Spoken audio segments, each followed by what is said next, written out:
对，没得，还没去。ဘုန်းကြီးเจ้าမှာပို့ပေးတာဘုန်းကြီးကဝေးကျင်တယ်ဆိုလို့ဘုံဘကလည်းတေချာကျွေးတဲ့စိတ်ရိုးတွေရောကြက်ရိုးတွေရောတေချာကျွေးတဲ့ကလေးတယောက်လည်းတိစိုက်ပေးပါအစားမစားဘူး ညတော့တူတူအိတ်ပေးတာ ညတော့တူတူအိပ်ပေးတာတဲ့ဦးစင်းကအဲ့ဒါအစားမစားဘူးပဲမှိုင်းနေတယ်ထွေးနေတယ်တဲ့မေတို့လွမ်းတယ်ဟလားတဲ့မေတို့စီပြန်နေတာဟုတ်လားမနေချင်းဟုတ်လားเจ้าမမနေချင်းပြန်နေတာဒီမှာပေါ့အစားမစားဘူးတမိုင်းမိုင်းတထွေးထွေးဖြစ်နေတာတဲ့2ရက်3ရက်ရှိသွားပို့ပြီးခရေကနေမှာပေါ့သူမပြောလို့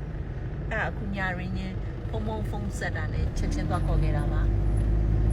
ချက်ချင်းသွားခေါ်ခဲ့တာပါကျွန်တော်သမီးလေးမပြောတဲ့နေရာကိုသူတို့မထားပါဘူးမပြောတဲ့နေရာကိုမထားပါဘူးသူတို့စိတ်မချမ်းသာရင်ဘယ်မှမပို့ပါဘူးခြံထဲမှာပဲထားမှာပါเนาะသမီးเนาะ